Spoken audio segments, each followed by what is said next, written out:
how y'all doing today? What we're going to be doing is talking about our cheesy cheese bites. Now before, every time we got cheesy bites, we used to bust open, cheese is going everywhere, and it was flipping it too hot. Here's an updated recipe that we're doing. So as you know, I got these all laid out next to each other. So I'm gonna set my oven, or my comfy oven, to 275.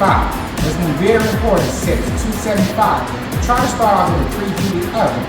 So right here, my oven says to 275. I put it on 13 minutes. It doesn't need but 13 minutes to cook. Place these in here. And in 13 minutes, they should be ready, and we're gonna start to look when they come out. As you can see, these cheesy bites have been cooking for 13 minutes. As we take these out,